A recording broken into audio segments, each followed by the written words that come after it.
Bismillah. Assalamualaikum warahmatullahi wabarakatuh. Alhamdulillahi rabbil alamin. Nahmaduhu wa nasta'inuhu wa nastaghfiruh. Wa na'udzu billahi min syururi anfusina wa min sayyiati a'malina. May yahdihillahu fala mudhillalah wa may yudlil fala hadiyalah.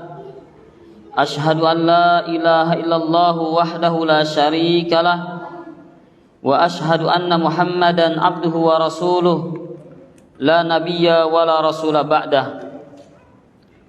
Allahumma salli wa sallim ala habibina wa maulana Muhammad sallallahu alaihi wasallam wa ala alihi wa ashabihi wa man ittaba'ahum bi ihsanin ila yaumiddin.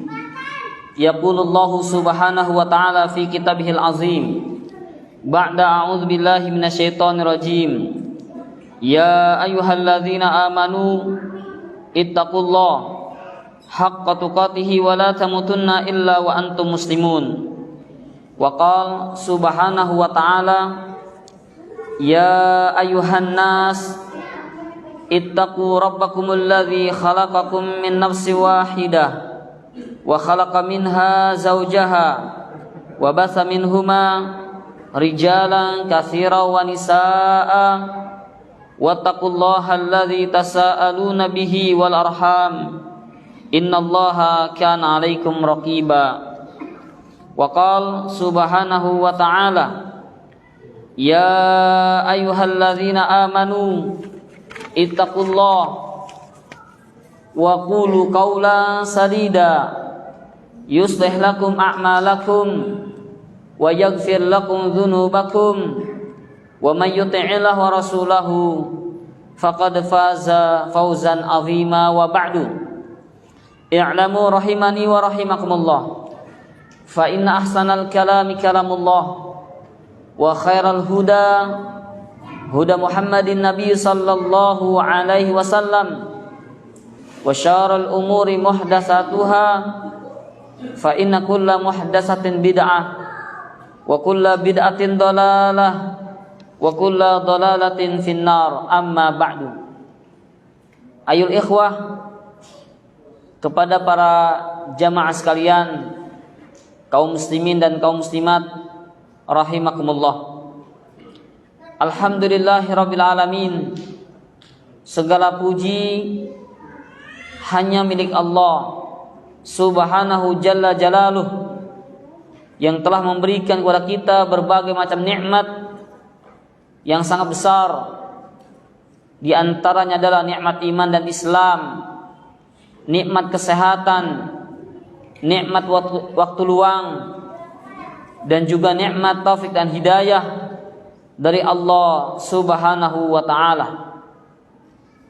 Kemudian yang kedua, mari kita terus bersemangat untuk senantiasa selalu bersalawat untuk Nabiul Mustafa, yakni Muhammad bin Abdullah salawatullahi wasalamuhu. Semoga Allah memberikan salawat dan salam kepada Nabi kita, Nabi besar Muhammad sallallahu alaihi wasallam, dan juga semoga tercurahkan kepada para sahabat beliau radhiyallahu ta'ala anhum jami'an. Ayul ikhwa wal akhwat, a'azzanallahu wa iyyakum jami'an. Di kesempatan yang berbahagia ini, saya ingin menyampaikan tentang masa muda yang dipertanggungjawabkan, yang akan dimintai pertanggungjawaban oleh Allah subhanahu wa ta'ala. Tentunya di kalangan para jamaah sekalian ada yang masih muda dan juga ada yang telah melewati masa muda.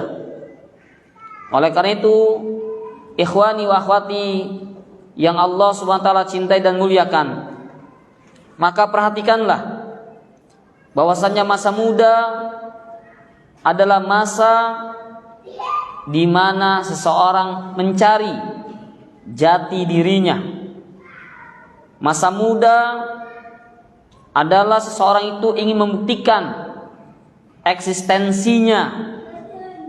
Bahkan ada sebahagian orang yang mereka di masa mudanya ingin mencari perhatian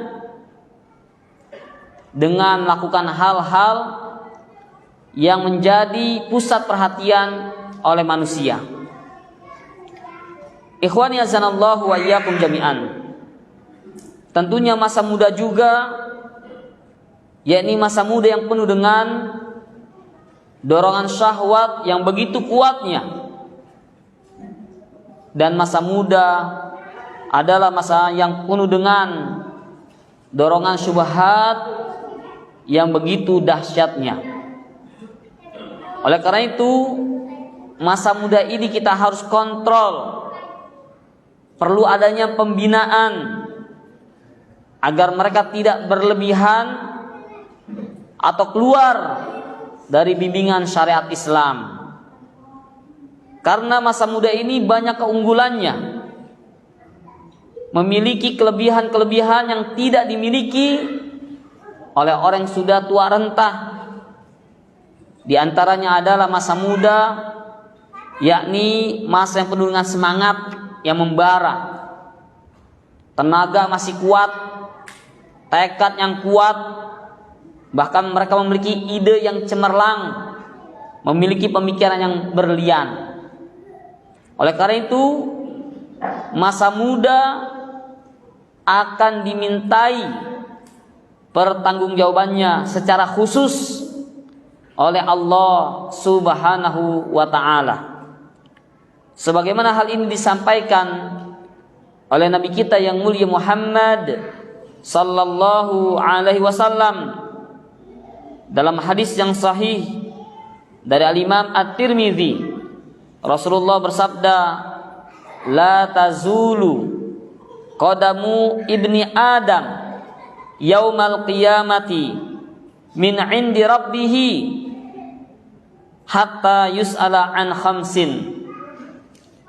Nabi mengatakan, la tazul, tidak akan bergerak, zala yazulu, tidak akan bergeser sedikit pun, sejengkal pun, qadamu bni Adam, yakni kaki anak cucu Adam, seluruh umat manusia, la tazul, tidak akan bergeser kedua kaki anak cucu Adam yaumal qiyamati, pada hari kiamat, tentunya pada yaumul kiamah di padang mahsyar, min indi rabbih, tidak bisa bergerak, bergeser sedikit pun di sisi Rabbnya, hatta yus'ala an khamsin, sehingga Allah akan bertanya, Allah akan minta pertanggungjawabannya tentang 5 hal.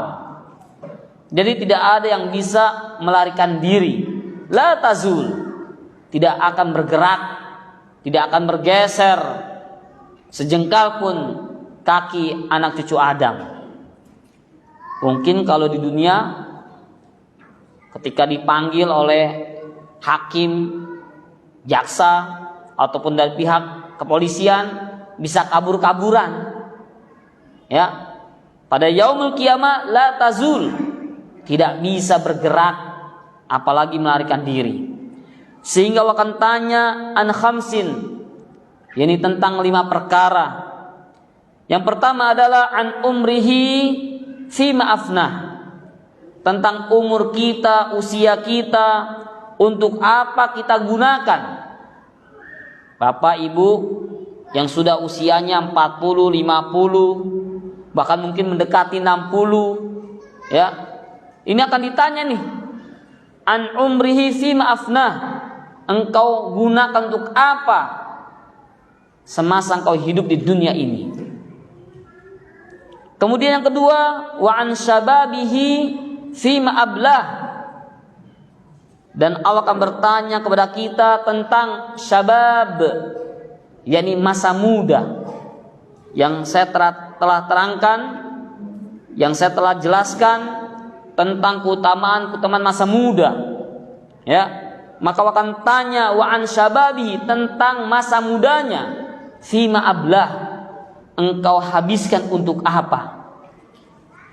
Apakah sekedar untuk main-main saja, nongkrong gak jelas di jembatan, atau naik motor balap-balapan, atau mungkin ada sebagian manusia yang menjadi manusia silver, Pak, ya, berdiri di lampu merah, bahkan sekarang sudah merambah ke kampung-kampung, ya.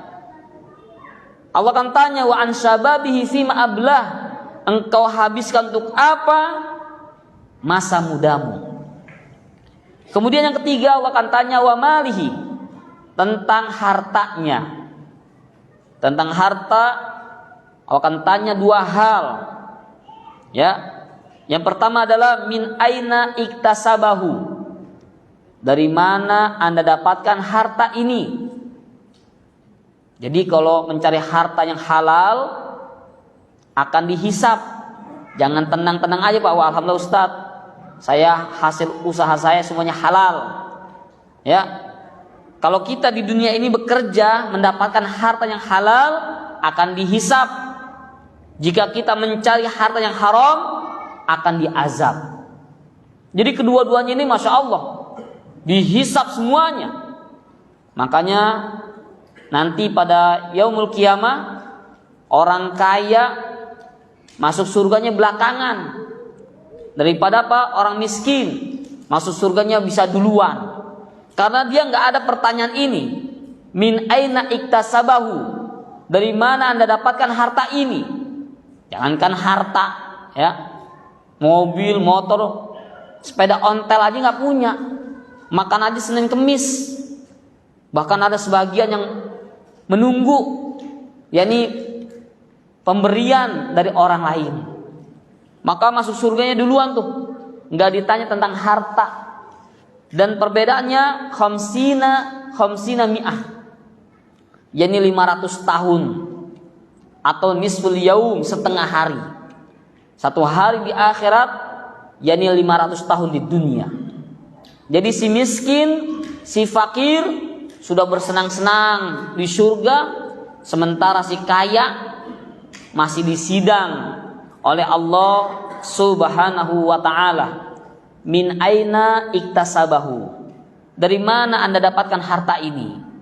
Apakah hasil korupsi, tipu-tipu, hasil pungli, ya, berkedok agama, terkadang ngumpulin sumbangan ini itu segala macam, ternyata untuk kepentingan pribadi. Kemudian apa yang kedua tentang harta? Wa akan tanya wa fima anfaqah, setelah Anda mendapatkan harta ini, wa fima anfaqah, dan kau kemanakan? Engkau gunakan untuk apa? Engkau belanjakan untuk apa? Apakah engkau gunakan untuk yang halal dalam rangka taat fi sabilillah, atau sebaliknya bahkan dia gunakan untuk berfoya-foya, untuk maksiat dan seterusnya?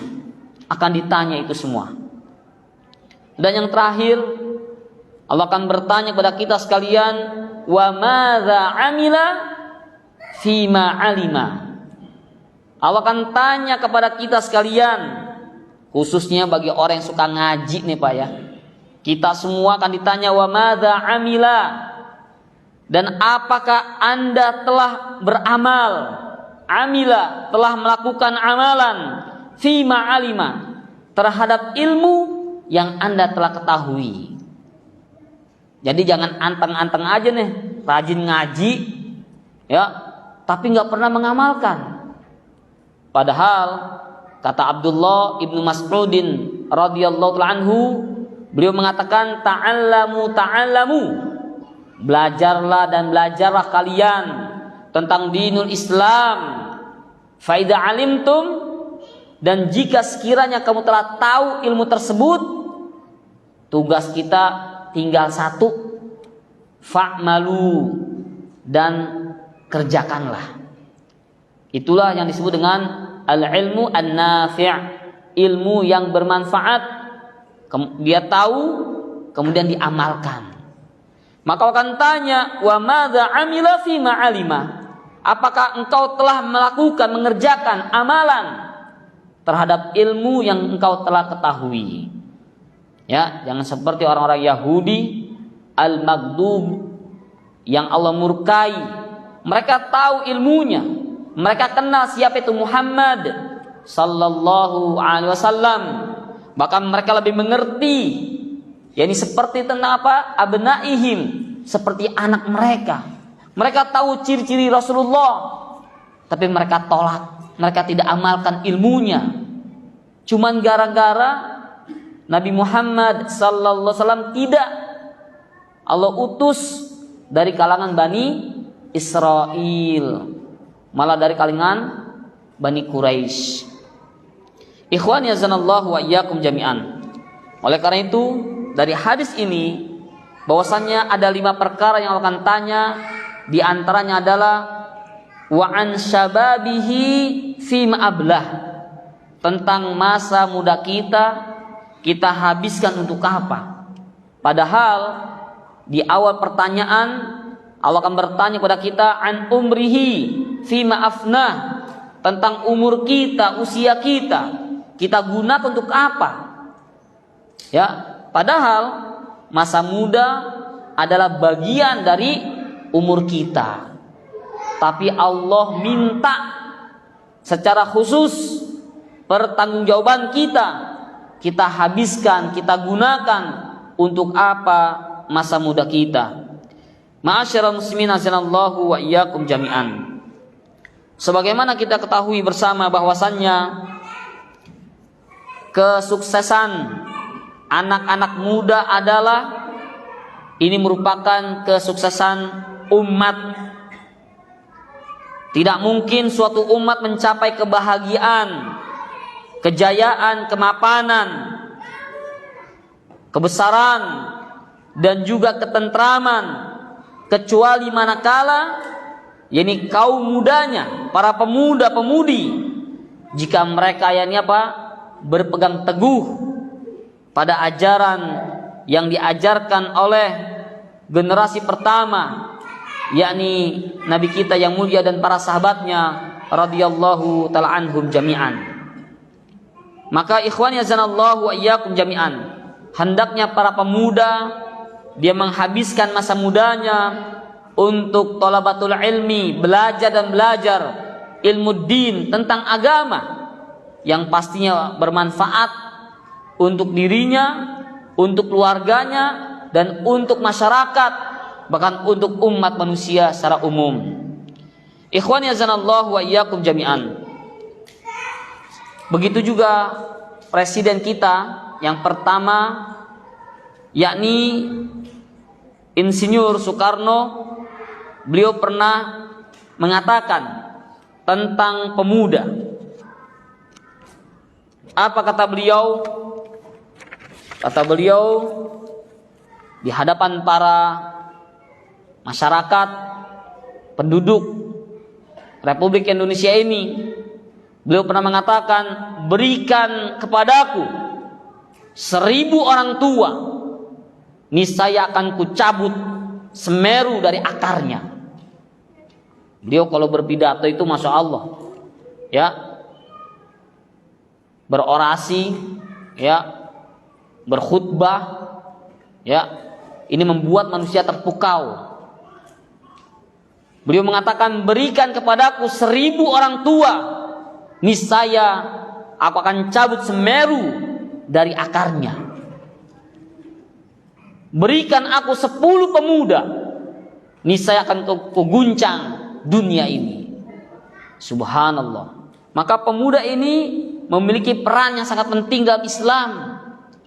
Jika kita melihat sejarah bahwasannya Ashabul Kahfi, penghuni goa, mereka adalah para pemuda, ya, dan front pembela Rasulullah yang paling depan, mereka adalah para pemuda. Yang kita pernah dengar mungkin ada yang namanya Ashabus Suffah yang berjumlah kurang lebih 70 orang, Ya, mereka adalah para pemuda dari kalangan Ansor yang setiap hari mereka belajar dan belajar bersama Rasulullah sallallahu alaihi wasallam, sehingga sampai kepada kita satu hadis yang sangat terkenal, yang sangat masyhur di telinga kaum muslimin, yang berbunyi, sallu kama ra'aitumuni usalli, salatlah kalian sebagaimana kalian melihat aku salat. Siapa perawinya? Yakni seorang pemuda, Malik bin Huwairis radhiyallahu taala anhu. Ikhwani azanallahu wa iyyakum jami'an.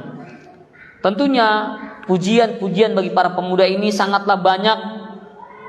Ya, pemuda-pemuda yang tumbuh di dalam naungan Islam tentunya sangat luar biasa. Ya.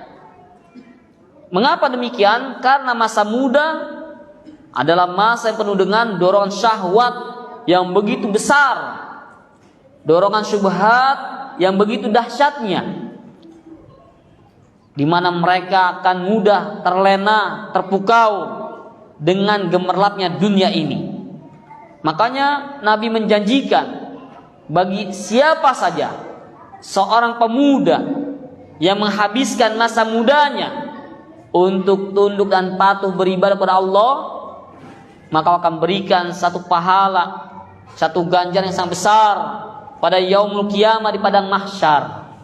Disebutkan dalam hadis dari Al-Imam Al-Bukhari dan juga Al-Imam Muslim, Nabi bersabda, sab'atun yuzilluhumullahu fi zillihi yauma la zilla illa zilluh. Nabi mengatakan sab'atun, nanti akan ada 7 kelompok, akan ada 7 golongan yang Allah akan yuzilluhumullahu fi zillihi, Allah akan berikan naungan kepada mereka.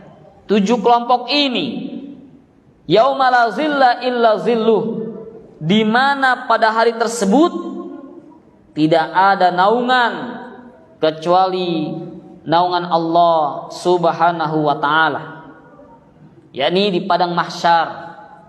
Seluruh manusia akan kumpulkan dari zaman Nabi Adam alaihissalam sampai manusia yang terakhir mati pada yaumul qiyamah, dikumpulkan di padang mahsyar. Hasyara yahsyur itu berkumpul, mahsyar tempat berkumpul, yang konon katanya nanti Allah akan kumpulkan mereka di padang mahsyar yang luasnya sejauh mata memandang, tidak ada tepinya. Ya, yauma tubadal ardu ghairu samawat, di mana pada hari tersebut Allah akan rubah bumi ini tanpa ujung, tanpa tepi. Ya, seperti langit tidak ada ujungnya. Kemudian apa? Disebutkan dalam hadis yang lain, tudna syamsu yaumal qiyamati fawqa ru'usihim qadra mil. Pada hari kiamat di padang mahsyar, di mana akan dekatkan matahari di atas kepala mereka, manusia ini qadra mil, hanya 1 mil saja, dekat sekali. Ya, bahkan disebutkan dalam hadis Aisyah radhiyallahu anha, mereka dikumpulkan dalam keadaan khufatan, dalam keadaan tidak menggunakan khuf, sendal ataupun alas kaki, wa uratan, dalam keadaan telanjang, ariyat, wa gurla, dan tanpa dikhitan, seolah-olah kawaladathu ummuh, seperti bayi yang baru dilahirkan oleh ibunya. Telanjang, gak pakai sendal, tidak dikhitan. Cuman ini dewasa, ini udah tua, di padang mahsyar. Ya. Kemudian apa? Matahari Allah dekatkan qadromil 1 mil, sehingga mereka bercucuran air keringatnya sampai ada yang ilal ka'bain, ada yang semata kaki, wa ila rukbatain, ada yang sedengkul, selutut, ada yang ila sadrihi, yakni dadanya, wa ila haqwaih, sampai ada yang tenggelam, ya, sehidungnya, yulzimuhu ilzaman, tenggelam, benar-benar tenggelam dengan air keringatnya masing-masing. Tentunya yang keringatan ini yang tidak mendapatkan apa? Naungan dari Allah Subhanahu wa ta'ala. Maka ini adalah pahala ganjaran yang sangat besar bagi 7 kelompok ini yang mereka Allah janjikan berupa pahala besar pada yaumul qiyamah di padang mahsyar. Di antaranya adalah Nabi sebutkan wasyabun nasa'a fi ibadatillah, yakni seorang pemuda yang menghabiskan masa mudanya dalam rangka tunduk dan patuh beribadah kepada Allah Subhanahu wa ta'ala. Nah, mulai saat ini kita ingat-ingat tuh Pak, lagi masih muda ngapain aja, ya? Apakah naik Vespa, ya, dari Sabang sampai Merauke, atau main layangan, atau generasi TikTokan, ya, yang mereka belajarnya di madrasah YouTubiah gitu ya, YouTubean mulu kerjaannya, lulusannya madrasah wasafiyah, wasapan mulu kerjaannya. Lah, berikhtilaf kapan batas akhir masa muda, ya. Ada sebahagian mereka mengatakan masa muda berakhir pada usia 30 tahun. Ada yang sudah lewat 30 tahun sini? Udah tua berarti. Ada yang mengatakan usia batas akhir masa muda usianya 33 tahun. Ya. Kelahiran 80, wah udah lewat itu Pak ya. Apalagi 70.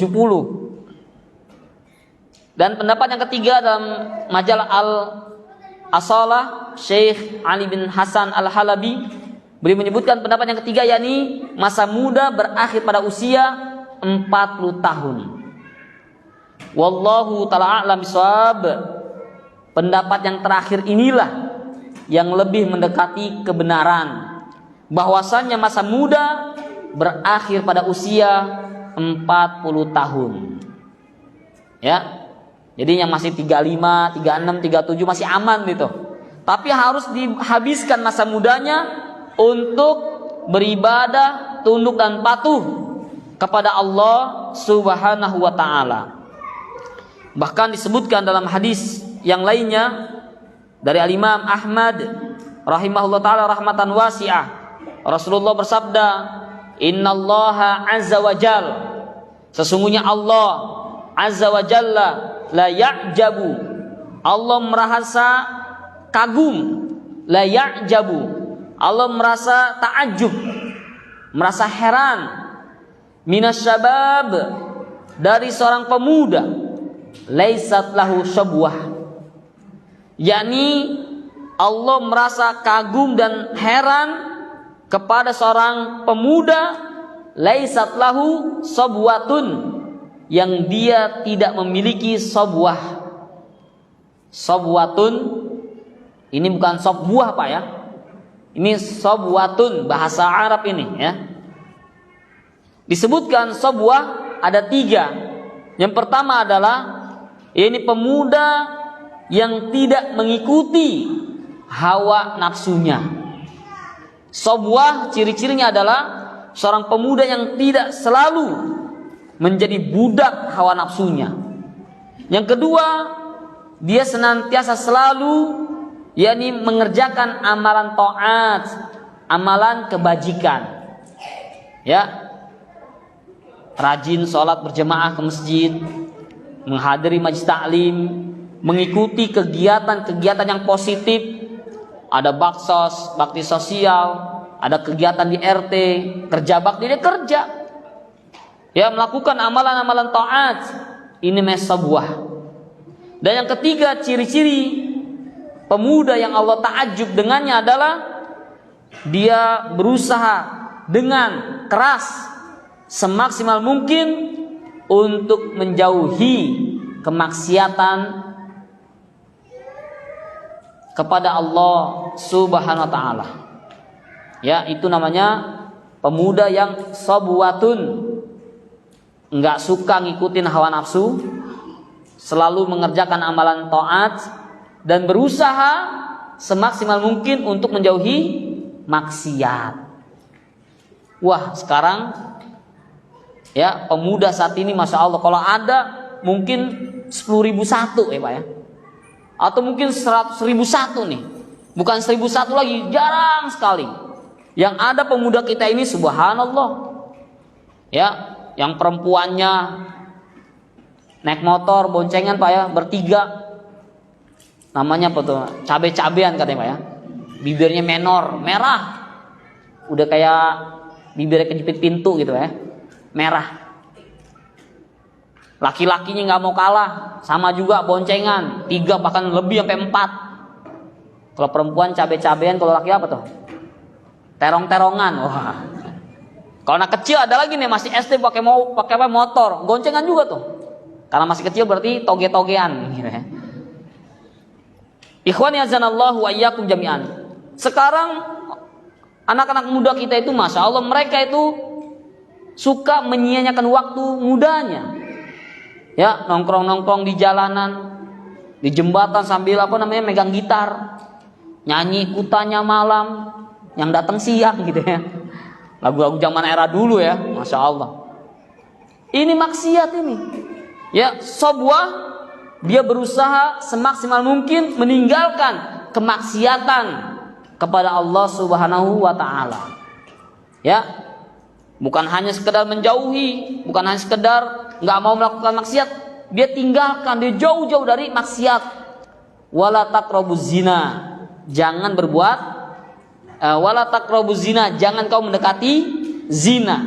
Mendekati saja nggak boleh, apalagi berzinanya.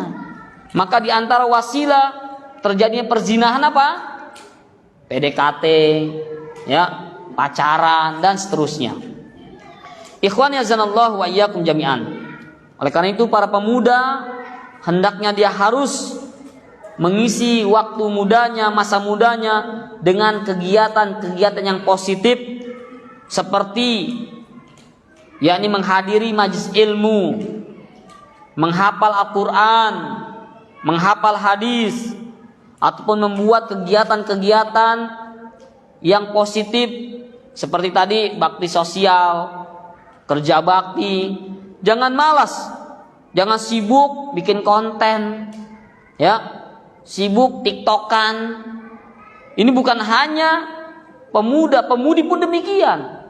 Pakai jilbab, goyang-goyang itu Pak ya, udah kayak ulet keket katanya, malu ya, subhanallah. Maka yang terpenting lagi ketika masa muda ini, jangan lupa mencari teman yang baik, ya, karena masih muda ini sangat labil jiwanya, mudah terpengaruh, terhasut oleh lingkungan, sehingga Nabi katakan al-mar'u ala dini khalilihi, seseorang itu mengikuti agama temannya, khalil, ya, baik buruknya seseorang itu lihat kepada siapa dia berteman. Falyanzur ahadukum man yukhalil. Maka Nabi menganjurkan hendaknya seseorang itu melihat kepada siapa dia berkawan. Ma'asyiral muslimin azanallahu wa iyyakum jami'an.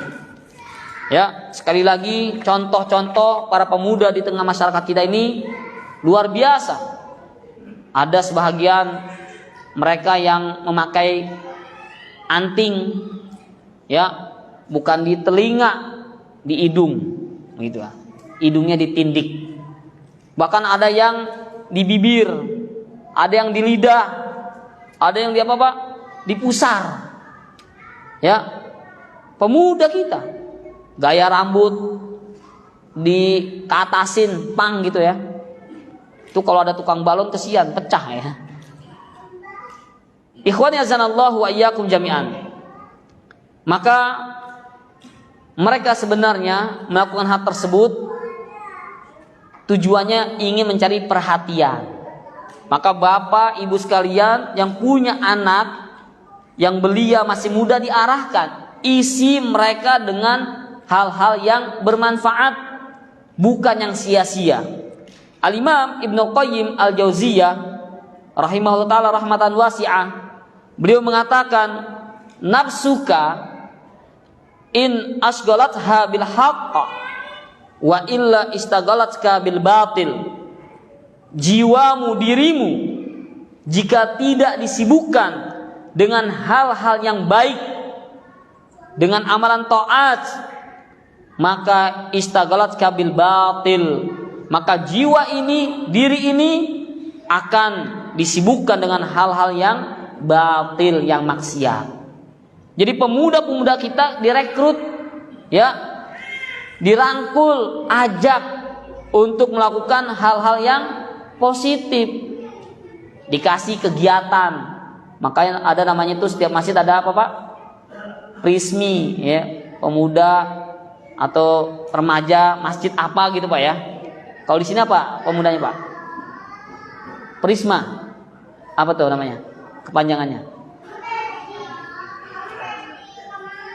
Prisma ya di sini ya. Iya. Ini direkrut, ini kasih kegiatan. Jangan dibatasi. Ini penerus generasi umat manusia. Ya, yang tua-tua sudah ngalalah. Ya, banyakin ibadah, taubat kepada Allah Subhanahu wa taala. Ajak pemuda kita. Ikhwani azanallahu wa iyyakum jami'an. Rasulullah juga pernah memberikan nasihat kepada pemuda yang bernama yakni Abdullah ibnu Umar radhiyallahu anhu. Beliau mengatakan, kun fid dunya ka'annaka gharibun au 'abir sabil.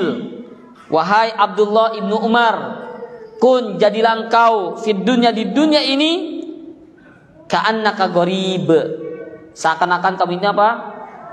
Yani orang asing. Orang asing itu apa Pak? Nggak punya tempat tinggal, ya, nggak punya tempat berbaring, orang asing.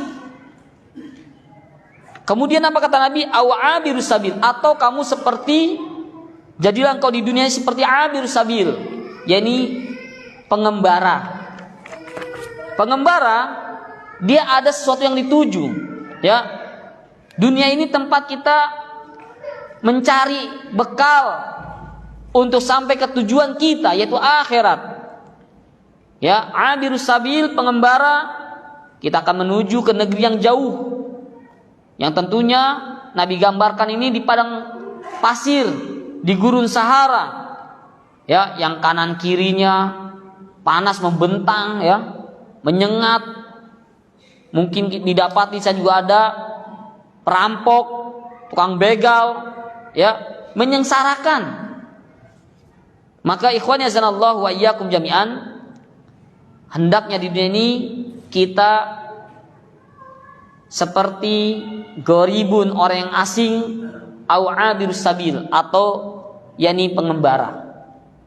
Mohon maaf kalau bahasa kita lagi di Indonesia ini seperti orang-orang dari luar Jakarta, entah itu dari Sumatera, Sulawesi, dari Jawa, turunnya semua ke Jakarta. Mereka mencari apa? Uang, kehidupan dunia. Mereka rela jadi tukang bajai misalkan. Mereka rela jadi pengemis, ya, mengais rezeki terus, ya. Kalau sudah dapat banyak pulang ke kampung halamannya.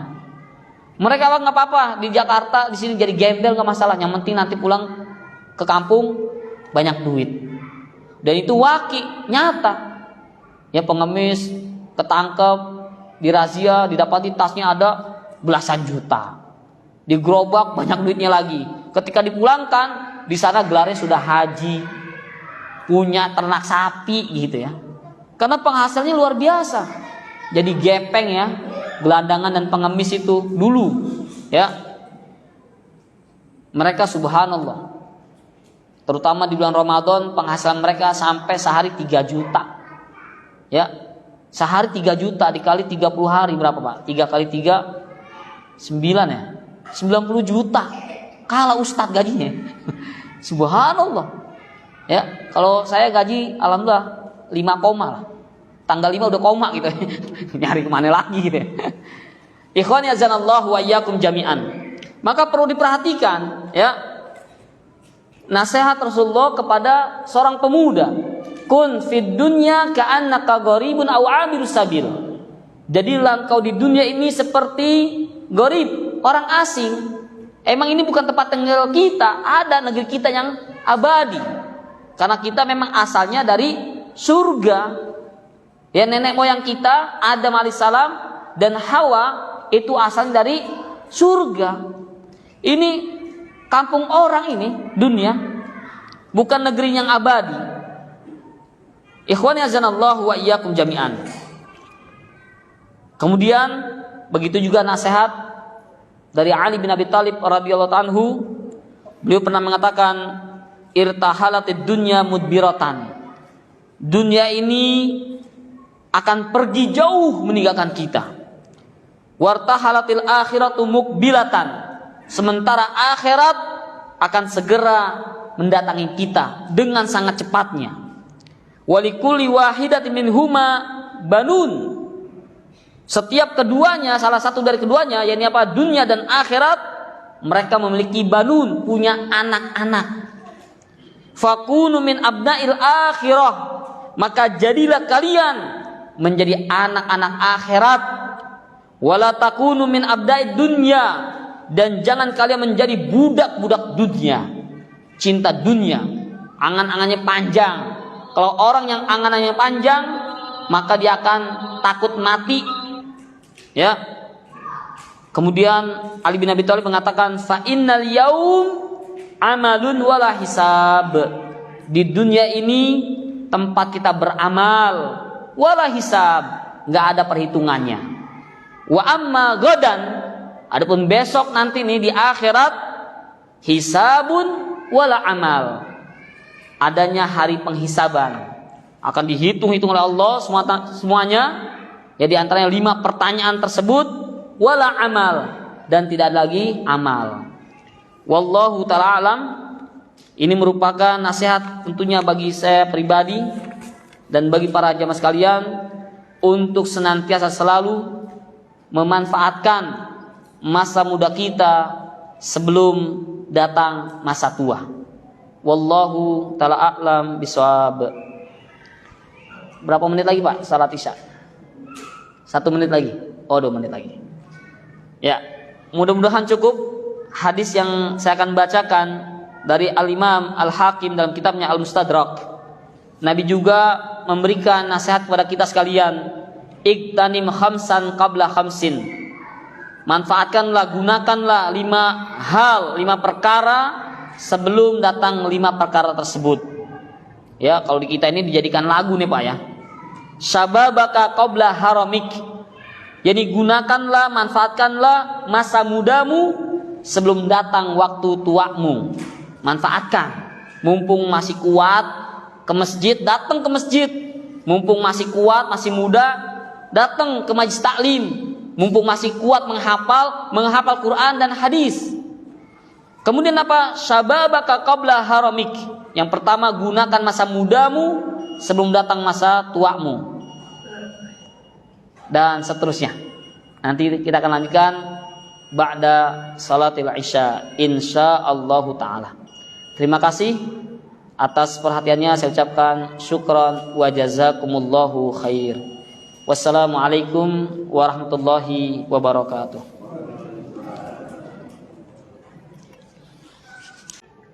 Bismillah. Assalamualaikum warahmatullahi wabarakatuh.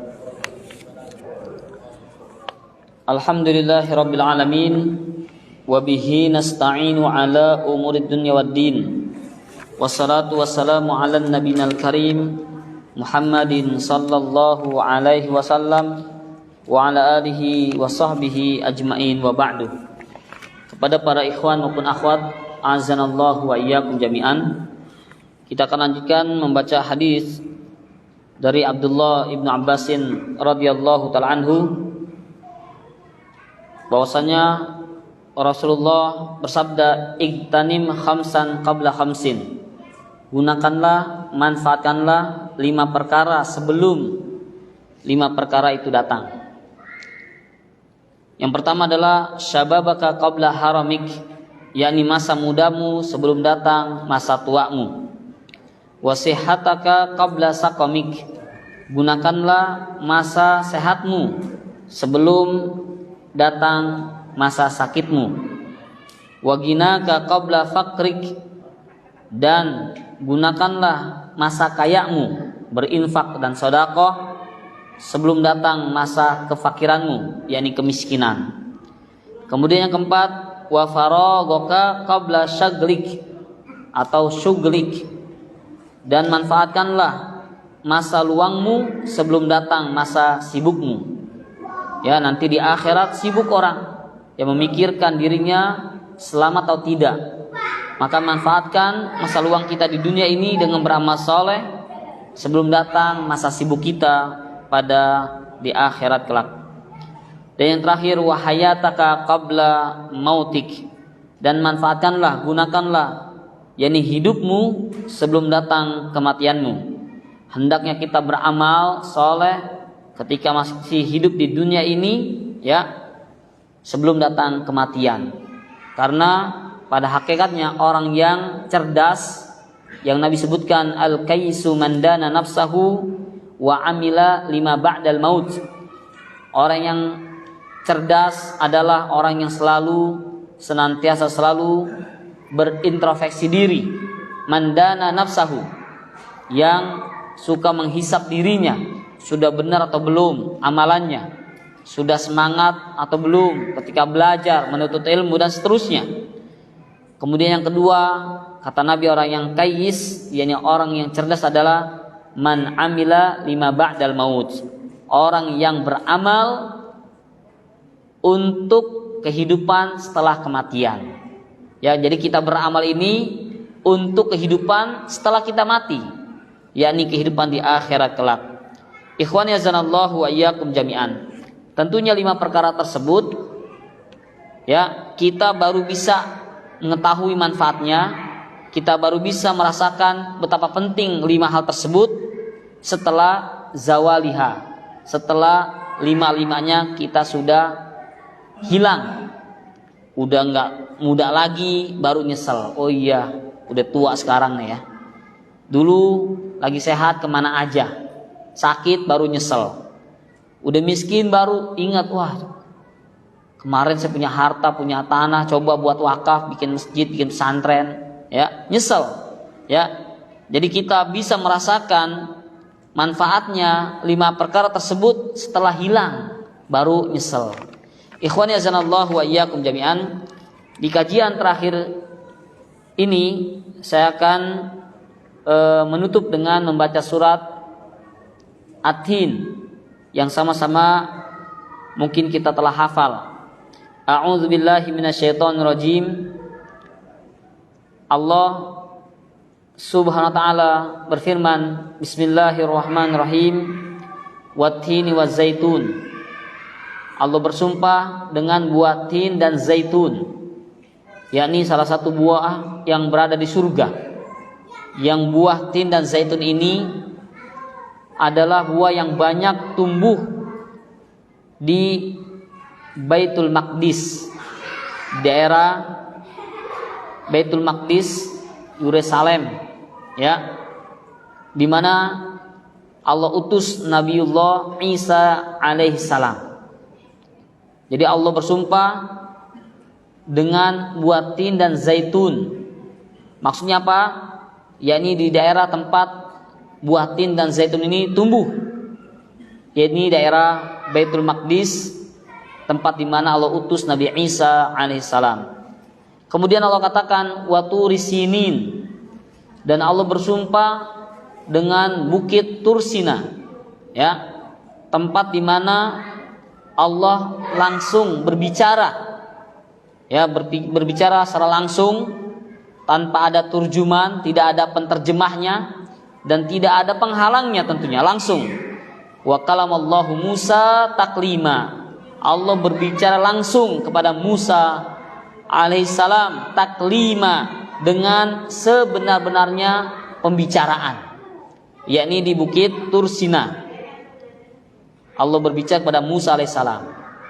Kemudian Allah katakan dalam ayat yang ketiga, wa hadzal baladil amin, dan Allah bersumpah dengan tempat ini, negeri yang aman.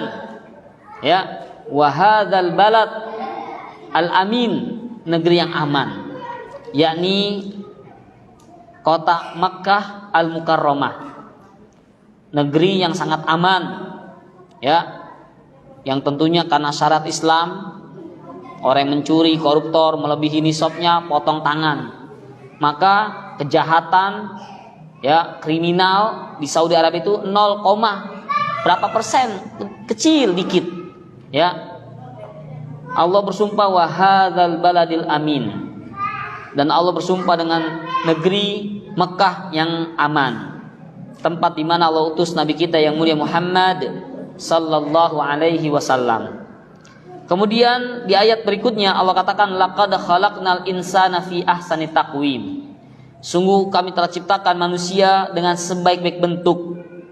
Maksudnya adalah para ulama mufassirin seperti al-Imam yakni Ikrimah, al-Imam Ibrahim An-Nakhai, al-Imam Qatadah, al-Imam Ad-Dhahhak, dan juga sahabat yang lain seperti Abdullah ibn Abbasin radhiyallahu anhu. Mereka para mufassirin mengatakan, sungguh kami telah ciptakan manusia sebaik-baik bentuk, yakni di masa mudanya. Ini ada korelasinya dengan tema kita.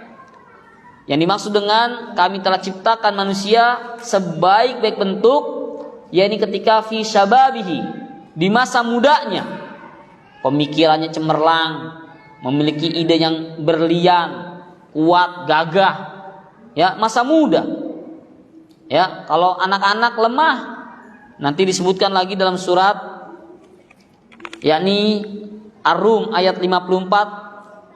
Salah satu tafsiran dari surat At-Tin, Allahul ladzi khalaqakum min dha'fin, dan dialah Allah yang telah menciptakan kamu dari awalnya lemah, masih bayi, ya, nggak punya kekuatan, makan aja harus disuapin.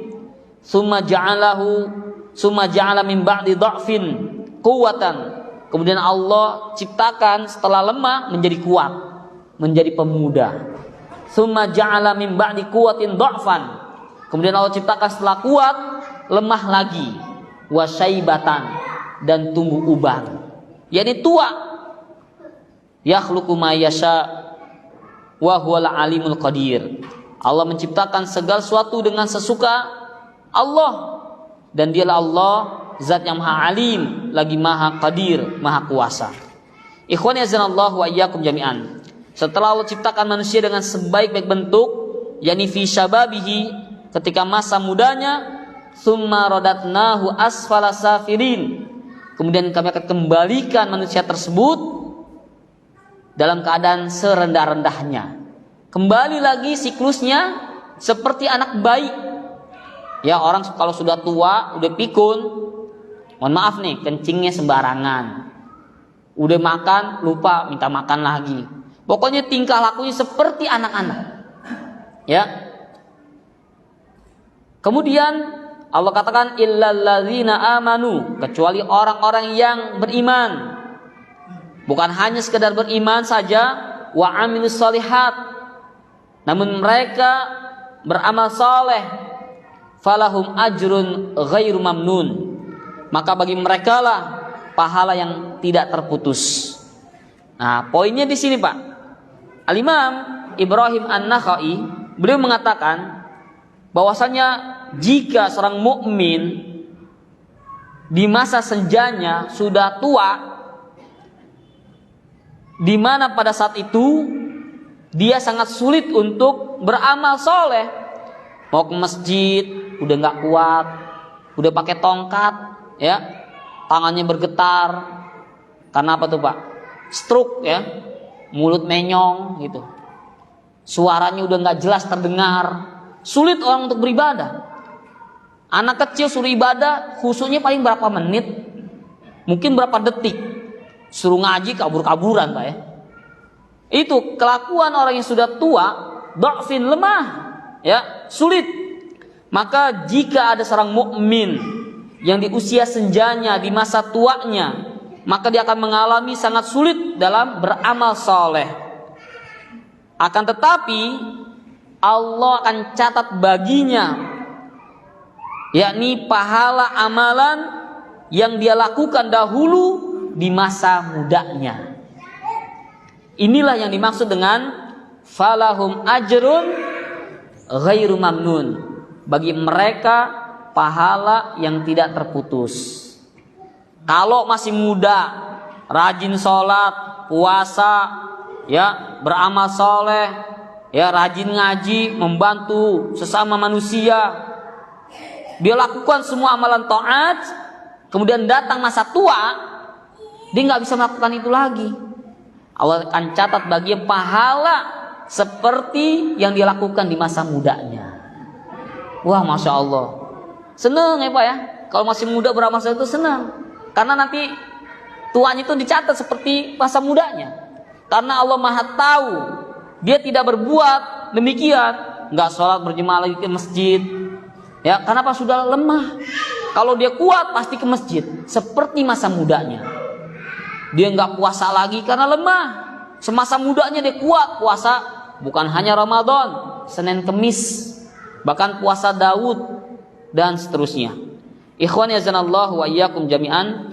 Maka berbahagialah wahai para pemuda, manfaatkan, gunakan waktu sebaik mungkin, karena Allah janjikan pahala yang sangat besar. Di antaranya adalah Allah akan naungi mereka, di mana pada hari tersebut tidak ada naungan kecuali naungan dari Allah Subhanahu wa taala. Dan Allah akan berikan baginya falahum ajrun ghairu mamnun, pahala yang tidak terputus. Wallahu ta'ala alam shawab. Ini bisa disampaikan. Mungkin kita akan adakan sesi soalun wa jawab. Tafadhol.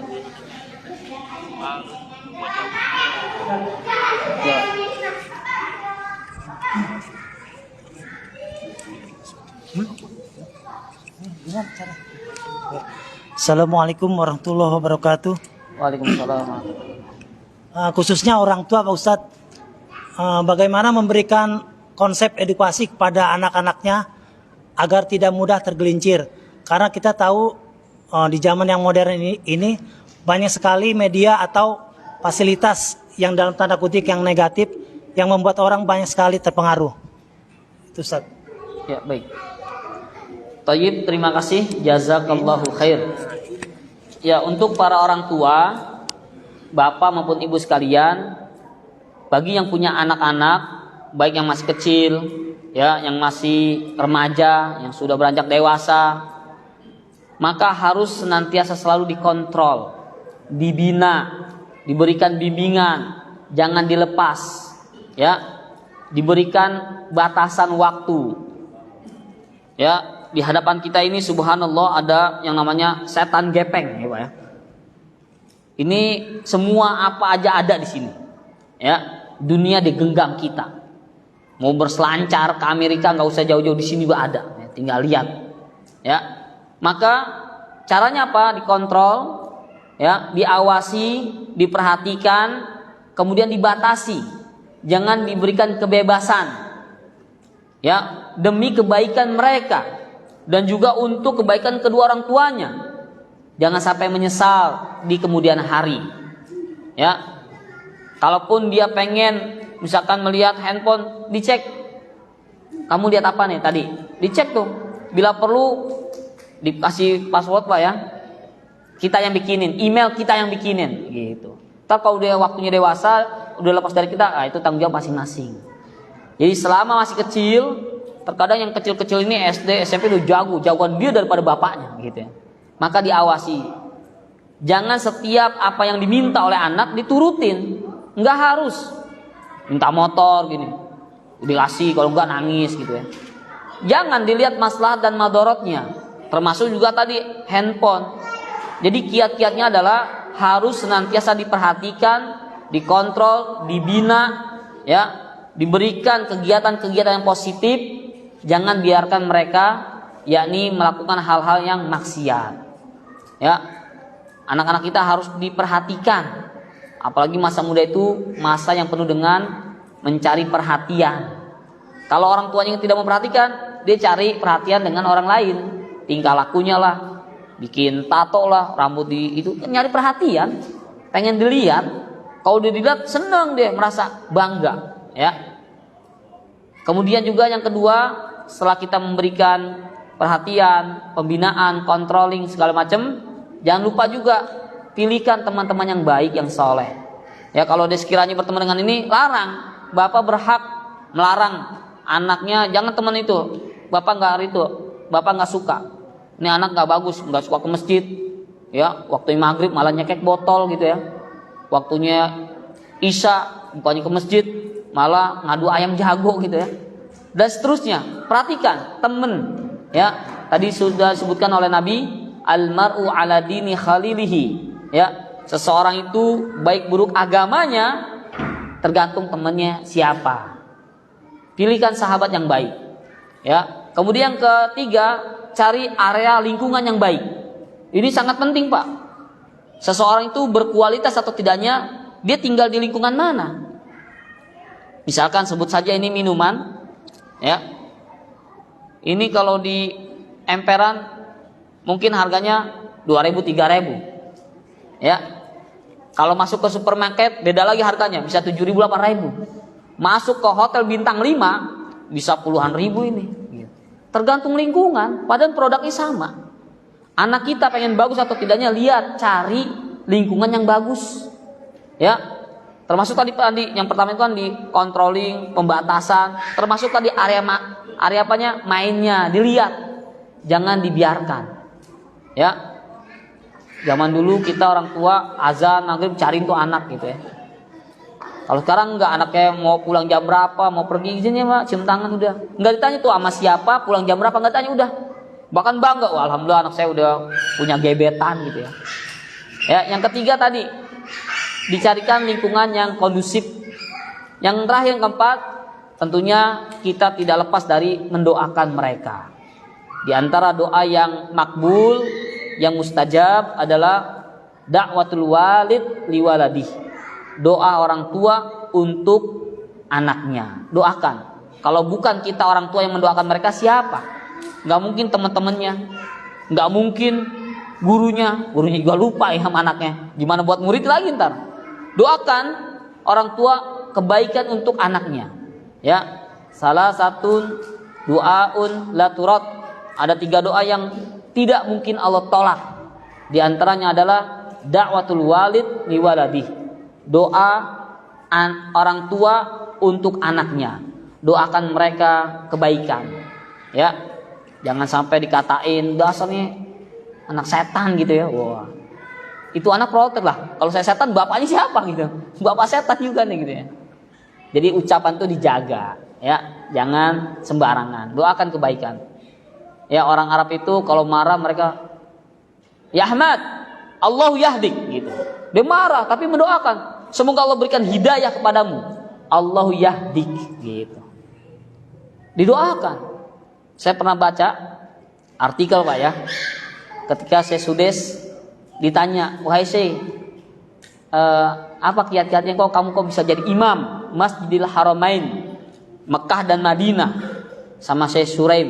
Syekh Sudes ditanya seperti itu, apakah cita-cita? Enggak katanya. Saya jadi imam ini karena doa ibuku. Doa orang tuanya, ibunya. Gimana ceritanya? Jadi ibunya itu lagi bikin sayuran, masakan gitu segala macam. Sudes masih kecil nih Pak. Lari-lari ke sana kemari di padang pasir di Arab gitu ya. Tiba-tiba main, pulang bawa pasir. Emaknya udah masak mateng, tinggal disantap, diaurin pasir gitu. Kalau bawang enak Pak ya. Pasir giniin. Misalnya bingung gitu.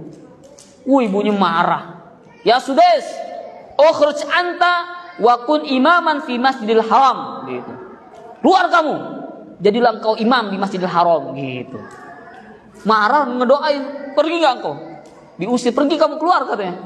Ibu capek-capek masak, ditaburin pasir gitu. Marah, suruh keluar, jadilah engkau imam Masjidil Haram. Nah sekarang saya jadi imam gitu. Masya Allah, doain Pak. Ya, doain anaknya. Jangan sembarangan, doa itu, ucapan adalah doa. Wallahu taala, mungkin itu saja Pak ya. Diawasi anaknya ya, carikan teman yang baik, lingkungan, dan jangan lupa doain. Wallahu taala alam. Ada lagi yang lain? Cukup Pak ya? Ya, terima kasih kepada Bapak dan Ibu sekalian.